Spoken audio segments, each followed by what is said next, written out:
Coming up on Capital Crossfire, 3 panelists join us to discuss the latest developments in America's economy and the impact of federal government overreach. Plus, we hear from students on campus about their latest political takes. Joining us today for our discussion is the president of GW Democracy Matters, RJ Doroshewitz, the chairman of Young Americans for Freedom at GW, Jipson Zhang, and Mara Riegel, a member of GW College Democrats. I'm Ava Hidalgo. And I'm Brady Wilson. From the GW TV studios in Washington, D.C. This is Capital Crossfire.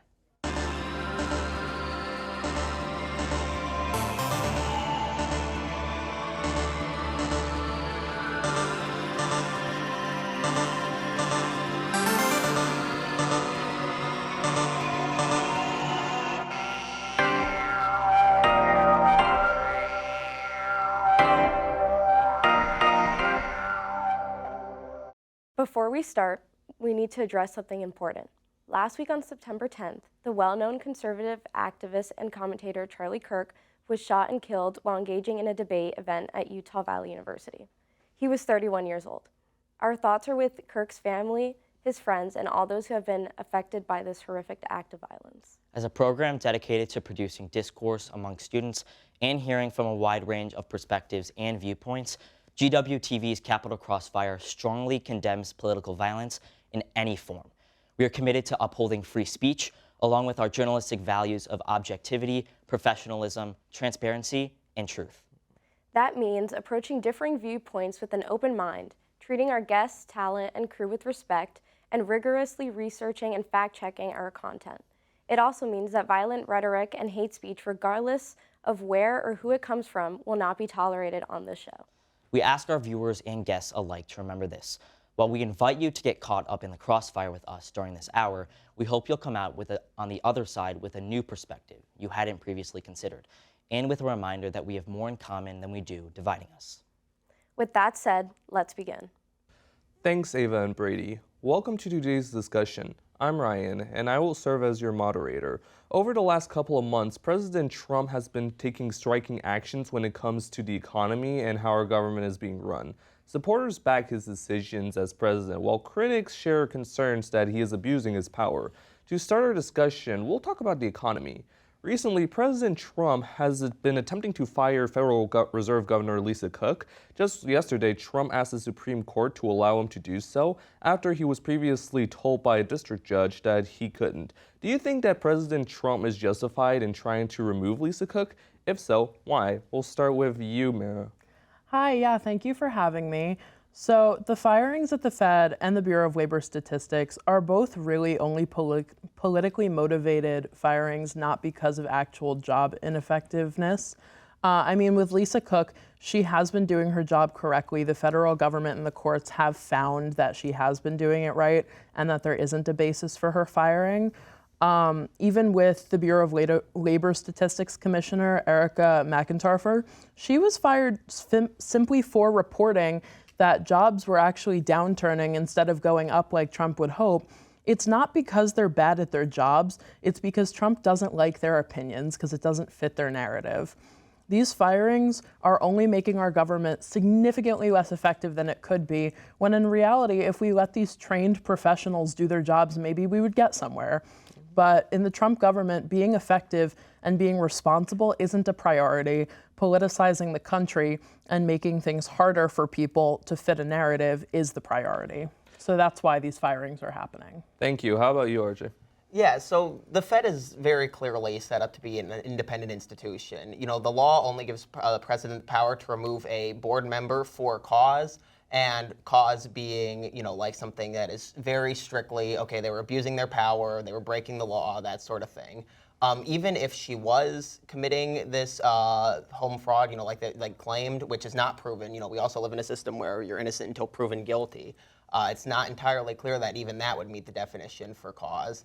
Sort of on the other point, about the firings, those I think are also very, very deeply concerning. And I think the people that should be most concerned about those are those that, support the president and want to see him succeed, because you can only do the job properly when you get proper information. If his subordinates are scared to properly report what's going on, scared to tell him what needs to be told, that's bad for him. So his supporters should, be against that. Thank you. How about you, Jipson? Well, in the case of Lisa Cook, I'll just say that she is committing mortgage fraud. And why do I say this? She is claiming two properties as primary residences, which is mortgage fraud. Now, in her defense, not many people in America is ever convicted or prosecutors even go after for mortgage fraud because it's so prevalent. However, if you're the Fed chair responsible for managing the mortgage rate, you are held at a higher standard than, let's say, the average Joe who maybe cannot fill out a good tax form or commit a little tax fraud, which is perhaps a little too low for the IRS to go after. Now, in terms of the BLS firing, the BLS in the past couple months has been underreporting, had to do downward revisions on their job reports. They have not been the most accurate in terms of how they're reporting the numbers. So if we're talking about professionalism, it is not out of possibility. It's not out of reason to say perhaps a new director should be taking charge of the BLS if your numbers has been so inaccurate. Now just look at the May and June numbers, downward revisions. So if I were the Trump administration, if I were at this effort to make the federal government more efficient, make the federal government more, frankly, report more accurate numbers, I might be considering changing a new director for the BLS. Thank you. On the topic of firings, after the Bureau of Labor Statistics released a report indicating a downturn in jobs, President Trump fired the commissioner of the Bureau, claiming that the statistics were rigged. Do you think this move was warranted, and will it have serious implications? Mara? Yeah, whenever something happens that Donald Trump doesn't like and it involves some kind of statistics, his go-to move is to say that it's rigged. It doesn't matter if it's the most secure election in U.S. history or if it is job statistics. If Trump doesn't like the outcome, he's going to tell you that the outcome was rigged against him to begin with. These numbers are only reflecting something that's negative because he's causing them to be negative. If he was really concerned about our economy, about our jobs, he wouldn't be infringing such sweeping legislation and such sweeping executive actions on the country, which are shown by economists across the world to cause us harm. I mean, with the firing of the BLS commissioner, the only reason he's doing that is because she's not playing his game. She's not feeding his ego. She's not telling him what he wants to hear.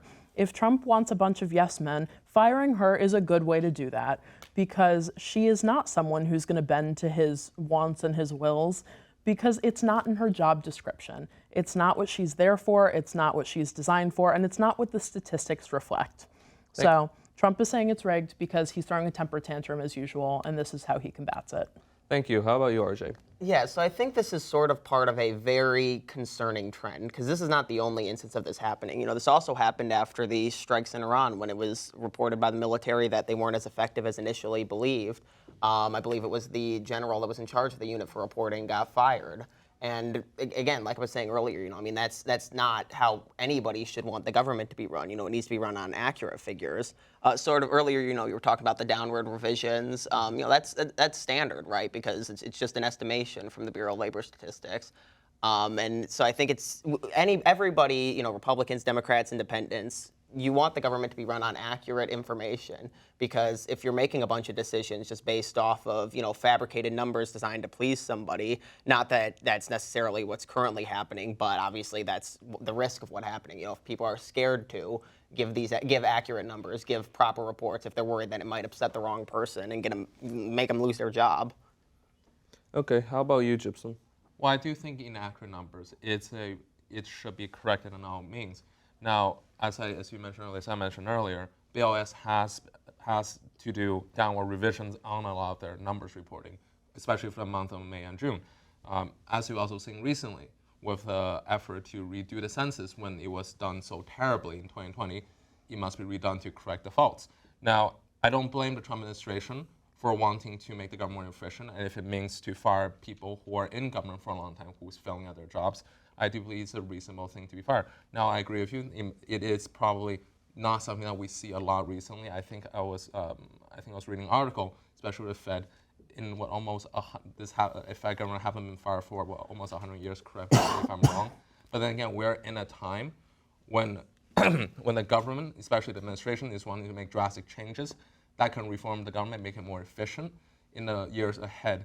So you have to take that into account. Yes, it is unusual, but may I argue, perhaps radical actions in these cases will be better for us in the long run. Okay, thank you.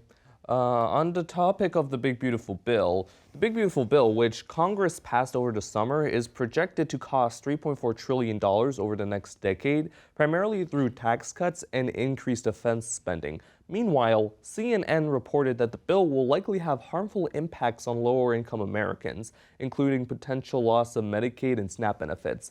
Is this bill a necessary stimulus for economic growth, or do the cons outweigh the pros? We'll start with you, Mara.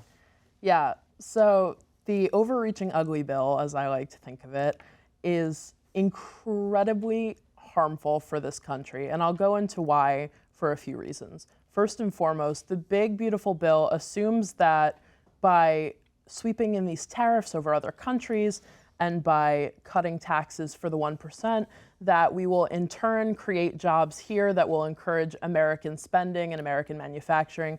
But these principles aren't proven by any economists anywhere. Before this election, we had economists telling us that Trump's plan was going to hurt the country. And that is what it's doing. Everything is more expensive these days. Groceries, clothes, gas, all of the above. They're all more expensive and more. RJ, how about you? Yeah, well, honestly, I don't understand how you manage to simultaneously kick, 14 million people off their health care while also spending $4 trillion. I feel like there's quite a lot crammed into the bill that really didn't need to be there. Obviously, some parts are better than others, and that's inherent when you have a $4 trillion bill. By and large, a lot of the provisions crammed in sort of just feel like pandering to whatever demographics would be politically viable. Which is not something that I think we need. I don't think we need a more complicated system. I don't think we need. I don't think we need to be pandering with our money. Mm-hmm. And yeah, so I think there's a lot of concern, and also like the way. So there was several quote unquote cost saving provisions crammed in there, right? Like cuts to SNAP, cuts to Medicaid. These are programs that the poorest in our society rely on. Like people are going to die as a result of losing their food, of losing their health care, and it just seems so needlessly cruel to me. Mm-hmm. I generally agree with the fact that the Beautiful Bill will probably cause a lot longer-term fiscal deficits, and as a fiscal conservative, I do not like deficits. I do not like debt. Now, for the argument of some conservatives and some might make, or some Republicans might make, the only way we're going to get out of this debt that we're in is to grow out of it. We're like $34 trillion in debt, growing every day. We cannot realistically pay this thing back in the next couple of years or so. The only way to do it is for us to grow our economy to the extent so we can pay it back. We do not want to be an austerity. That's what I'm trying to say. Now, what some people will also forget about the Big Beautiful Bill is it includes a lot of the 2017 tax cuts that will otherwise expire in 2025. And if these taxes were to expire, of course, that means businesses, that means small businesses, family-owned businesses, including large corporations as well, will suffer. Now, as you can see with our current state economy, we're still recovering from COVID. And the last thing we need is for the government to come in and say, you as a business, you as an individual business owner cannot make the money that you needed to. Okay. All right. There will be more to come with our panel later on. For now, we're going to take a quick break and turn our reporting on students' thoughts on surrounding the economy. Hi, I'm Brady Wilson. I'm here with Capital Crossfire in Kogan Plaza, and we're going to be asking students what their opinions are of the current economy in the United States.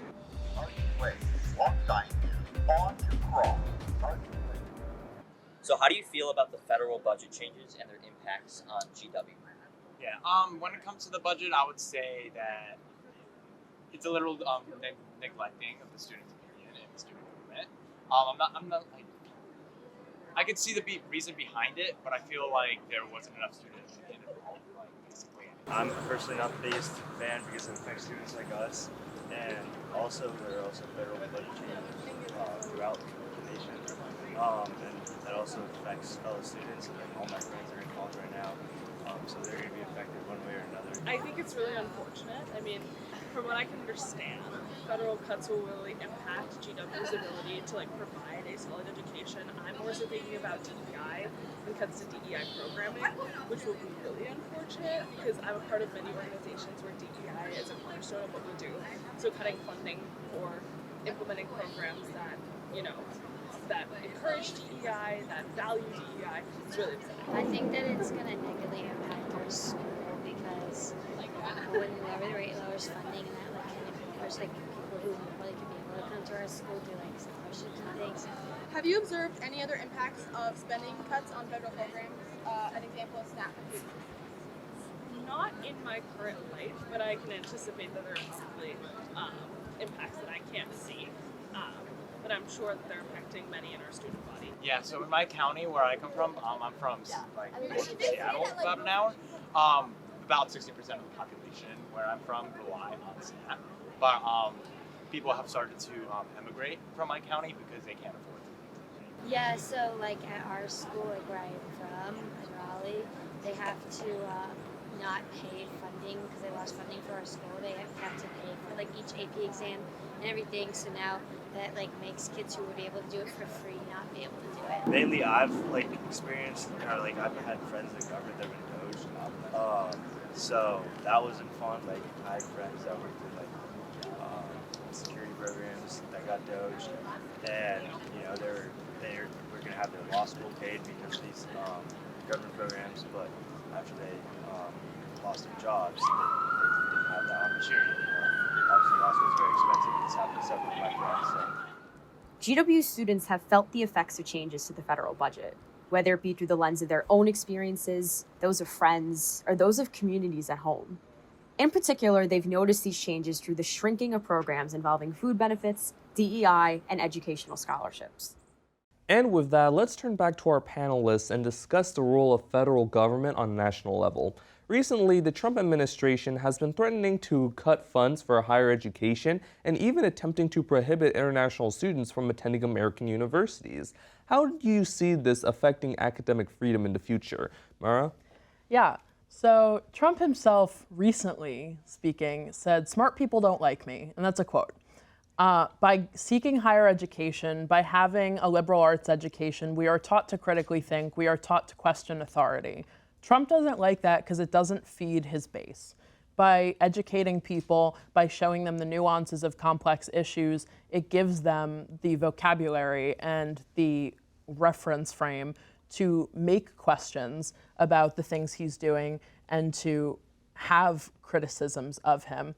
Now, him infringing on higher education, on trying to change our curriculums, on trying to change who can absorb our curriculums, those are all sweeping overreaches that are all just simply really designed to keep people stupid. Now, that's not to be ignorant or to be exaggerated. He really is trying to keep people uneducated because uneducated people typically do buy into the fear-mongering and these upsetting things that he says to people. I mean, look at how his party runs. They feed on the fear of one another. They make such an issue out of LGBTQ people, of immigrants, of people of color, of people who need accessibility services that fall under DEI. They're scared of people being critically educated and to have critical thinking processes, and that's why he wants to put such processes in place to disrupt our education and what we can learn. Okay. RJ? Yeah, so I feel like a broken record here, but I also think that, this is part of a broader, very, very, very concerning trend of, control, trying to bring these independent institutions. Academia, it is not a government branch, it is not under the control of the executive, but it's trying to bring that sort of under federal oversight, trying to make sure that academia reflects the values of the current administration, the values of the executive branch, and you can't do that. They're private institutions. And I think everybody should be concerned about this, right? Because this is something, if one president is allowed to get away with this, that means that every future president will be allowed to get away with this. And it's concerning to me because I don't really see an easy off-ramp. It seems like we're in an era of accelerating federal control. Every single day, another institution, another setting comes under attack. comes under federal pressure, and I don't really see any kind of off-ramp in the near future, which should terrify everybody. Not to be a pessimist. Okay. Jipson? Well, first of all, it's my belief that private institutions should, in the first place, not receive any public funding at all. I believe public money should go to public universities, not for private schools such as GW, Harvard, Yale, you name it. Now, for the case of cracking down on so-called higher education, well, is the institutions at these higher education institutions what American people would stand for? Now, let's look at years before. We have to remember the now probably infamous case of the hearing regarding MIT, Harvard, and Columbia professors, where they refused to say that what they did, calling for the genocide of the Jews, violated school policy. Now, as you're seeing with a vast majority of American people, that did not stand with them, and they're rightly fired. There is a failure in the last few years of higher education academia, if you will, that's failed to protect students, have educated or allow even voices within the school that frankly worked against what Americans stand for, which is, of course, equality before law and no discrimination against any minority groups. And if we look at other things from what Penn did, they recently settled the Trump administration, where they're no longer allow trans athletes in women's sports. That should not be allowed in the first place. And that's something what the Trump administration is doing with a lot of these institutions, higher education, is to negotiate with them hey, get these policies out and we'll restore your funding. This is a tactic that Trump has used in both, let's say, tariffs, and frankly, it has worked very well for a lot of these institutions. And if we look at, say, international students, what are these international students? Some of these international students have fuzzy background. Let's just put it that way. A lot of these people, as an American foreign policy interest, we do not want them in America. These people are spreading hateful messages. They're spreading, frankly, pro-terrorist messages. They're not people that we want here. So if the Trump administration is saying, we don't want these people in our country, I don't see anything wrong with that. Okay, thank you. Can we comment on previous sentiments? Yeah. Who are we to decide who's desirable in this country? This country was founded on the basis of people being different. Those who advocate for genocide. Excuse me, please don't interrupt. First and foremost, you're speaking about people talking about a genocide, villainizing Israel, which, separate conversation. But these actions are being put into place in quote-unquote defense of Jewish Americans. I'm a Jewish American. I don't want these policies done in my name or in my community's name. What we're seeing here is we're using these policies. We are phasing people out who we don't see as agreeing with us, keeping our country more homogenous, and in turn, increasing anti-Semitism against Jews because you're excluding people in our name and you're making it our problem. I don't think the federal government should be imposing any kind of action like that, especially on private institutions, which damn well have the right to teach whatever they want because we pay them to do that. If you want to go to a state-funded school, go to a state school. There are SUNYs, there's Michigan, there's Maryland, there's all these kinds of schools where you can go and get an education from the federal government. Don't put that on our private schools where I pay to come here and learn what this school wants to offer. Okay. Then do you know what they should do? These private schools should stop receiving public funding. Therefore, the taxpayer does not have a say in what they have to teach their students. I will be totally for whatever they want to teach on these private institutions if we're not to receive public money. I fully agree with you. If you want to receive a public education, you should go to these great state schools. On to the next question. Last month, the White House began an audit of 8 Smithsonian museums here in D.C., which required the institutions to begin replacing divisive or ideologically driven language with unifying historically accurate and constructive descriptions. Recently, a White House spokesperson implied to NPR that the administration could begin auditing other museums across the country, saying the president will start with the Smithsonian and then go from there. Do you think it is the president's role to direct how cultural institutions operate? Mara? Yeah, so now we've moved past the point of just getting theoretical about looking at other museums, because recently it was announced that they're looking at the United States Holocaust Memorial Museum as well to make sure their exhibits weren't too critical of Americans in the resolution of that conflict. All of this sounds a lot to me like we're trying to rewrite history in a way that makes us look better, even though we as a country have a really ugly history of being really awful to a lot of different groups, be it Native Americans, Black people. For a long time, we weren't great to Jews.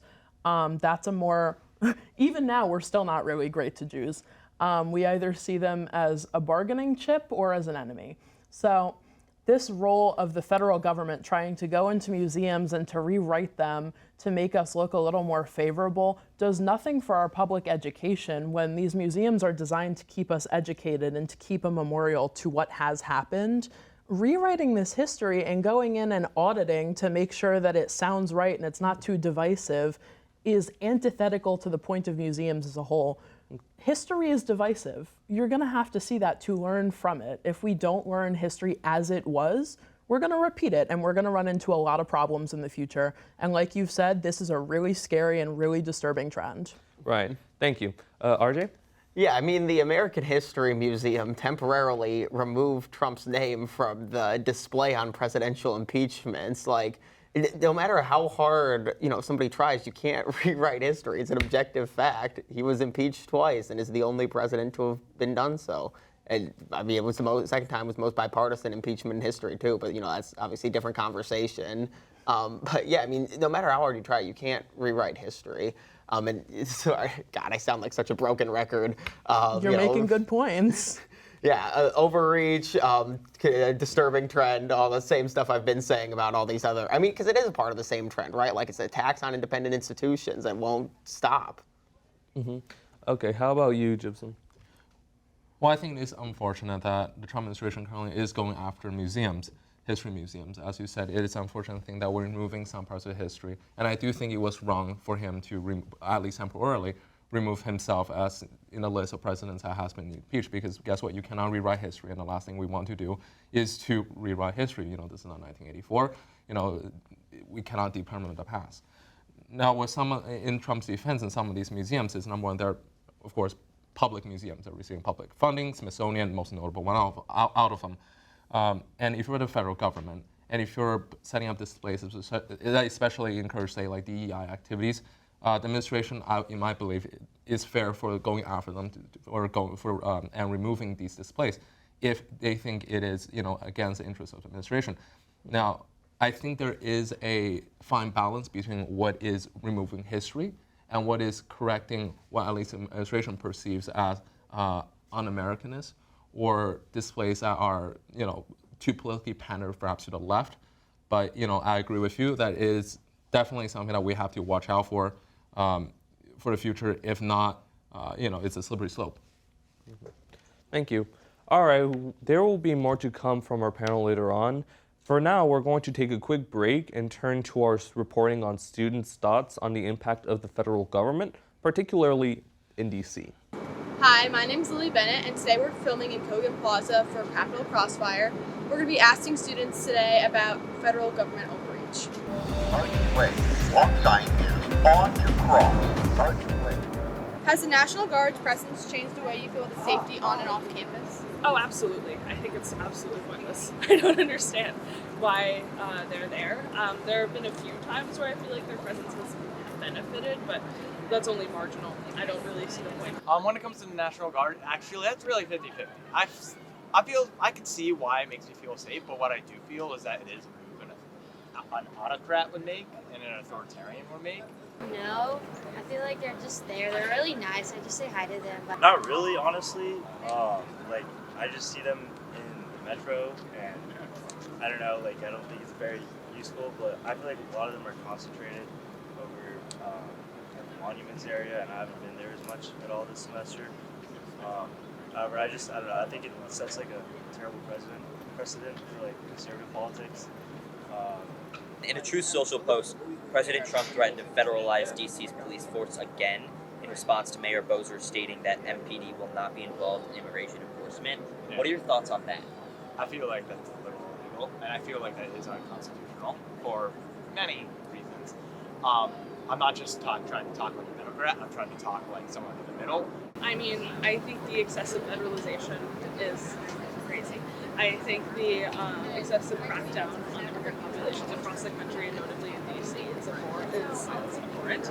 And the fact that President Trump is trying to federalize police force that's exclusively meant to protect DC civilians is unacceptable. I think that's completely unfair. I'm worried because he thinks he has this authority to do this in other cities too. I'm also worried what he's going to do in New York because Modarres, if he is elected, he's a staunch anti-Trump mayoral candidate, and if he fights back, I'm worried that he'll replicate the same energy towards him and other cities too across America. When it comes to the presence of the National Guard, students' feelings are divided. At times, they viewed it as beneficial, while at others, they viewed it as a source of contention and confusion. Students also described President Trump's threat to federalize the DC police force again as unfair, unconstitutional, and against what the values of the MPD should be. And with that, let's turn back to our panelists and discuss the role of the federal government in DC. President Trump has announced that he will be introducing a Memphis Safe Task Force, which plans to send federal law enforcement to the city, similar to previous actions that he's taken in Chicago and DC. After experiencing federal agents in DC and hearing what students have to say, do you feel that these takeovers are necessary? So I think that the most important thing to think about when evaluating how this might play in other cities is how it played here. This is the capital of the country. This is probably the most representative group that we could get. Now, most of DC's crime occurs east of the Anacostia River, statistically speaking, mostly in Anacostia itself. You want to know where there were 0 National Guard deployment posts? East of the Anacostia River. We did not send a single post in the area with the most concentrated crime in the entire district. The National Guard was here to be a physical sign of force and to intimidate people from being politically expressive in a way that Donald Trump deems as a threat to his administration. Now, for how this would play in other cities, it's going to be much the same. DC crime was already down, so we're not sending the National Guard into these places to combat a crime problem. The crime problem is working itself out for the most part with existing systems. This is going to be another example where Trump tries to send National Guard troops into a city to waste their time, to waste money, to waste their families' time, and take these National Guard members away from their homes to do these deployments. And they're going to be there literally to stand around and intimidate people for the most part. I have not seen a single National Guard member actually make an arrest or stop a crime since coming back here at the end of August. It's going to be much the same in every other city. There's no reason to be doing this but to waste money and to grandstand. Okay. RJ? Yeah. I don't like performative actions. Everybody, all the GW students, like they were talking about, seeing them standing around at the metros, just picking up trash in the parks. This is coming at a cost anywhere from $2 to $4 million a day. It's upwards of $200 to $400 million for the entire deployment, and that's a lot of money for what's essentially a photo op. Now, I will say, in fairness, so when talking about the idea of Chicago and Memphis, those are two very different conversations. I'd say both legally and ethics-wise. Chicago, which it seems like he's backing off of, which I'm glad of. It was a forced deployment would have essentially been a hostile takeover. It was over the objections of representation on all levels of government. Mm-hmm. The governor's against it. Local officials are against it. I know in Memphis, different conversation, because I don't think it's necessarily inherently the worst idea. I think he's doing it for the wrong reasons. I think he's doing it for a performative stunt. But there are plenty of places in America where crime is a problem, and law enforcement can deal with it as long as it's done, with cooperation with local officials, not a hostile occupation, and as long as it's not, and as long as it's not performative, as long as something's actually being done and being done with collaboration and the consent of elected officials. Okay, how about you, Jipson? Well, since I've been here in DC, I was just going around DC, and of course I see many National Guardsmen around. I was in Georgetown, I think around 2 weeks ago. And I was taking an Uber back because it was late. I don't really want to, walk back in the dead of night. I was talking to my Uber driver. He's a really nice and chill guy, and he was telling me, he's been seeing a lot of National Guards around, And what has never happened previously is that he could finally go back to a lot of in Southeast and Southeast DC that he would normally avoid during nighttime. He could finally Uber there. He will finally feel safe that his car will not be pelted by people and he will not get chased down by crazy people. You might argue, yes, the National Guards are mostly around federal buildings and federal institutions, and that is very much true. But what they do is they do deterrence for crimes. I don't have to reiterate what happened last summer when the hill turn who got killed, homicide. It was very unfortunate. I think I remember seeing him once at a heritage event, networking event, which it's unfortunate to see someone you might have known or maybe be friends with being killed in such a way. And to go back on the crime rates in DC, since 2012, our homicide rate in the city has almost doubled. I think it was around 12.9, now it's almost 27.3 or 4, almost a doubling of the homicide rate in DC. So the idea that we're somehow becoming safer, maybe since 20 years ago, but since 15 to 10 years ago, our homicide rates has only gone up. And from what we've seen from real world examples of people who are working, living, and frankly driving around DC, in their opinion, the city is getting safe. Now, of course, there is definitely a psychological impact of deployment. Some people might feel less happy with coming to DC, going to restaurants, etc. That is not true. But I would just like to make the point that if you're not a criminal, if you're not doing crime, why are you worried about the National Guard? They're not going to arrest you for things you didn't do. And I think Mara mentioned earlier, they haven't been doing arrests, which I argue is a good thing. Only police should be doing arrests. They're here as a deterrent, and as it stands, their deterrence has been working. All right, thank you. While out to dinner at the DC restaurant for the first time during his term, President Trump was met with heckling from protesters who were escorted out of the establishment and maybe now faced with criminal charges. President Trump has reportedly considered charging these protesters using a racketeering statute designing for perpetrators of organized crime. Do you consider the protesters' actions a legitimate exercise of free speech? And do the efforts to press severe charges represent an overreach of power? Donald Trump is hitting people with RICO charges because he got yelled at and his feelings got hurt. That's essentially what we're saying here for the most part. I watched the video of what happened in that restaurant. They yelled at him, they called for a free Palestine, they said that he was like Hitler. Now, do I think Donald Trump is like Hitler? No, he's not smart enough. Hitler was smarter than Donald Trump is in a lot of ways. He was charismatic, Trump is stupid.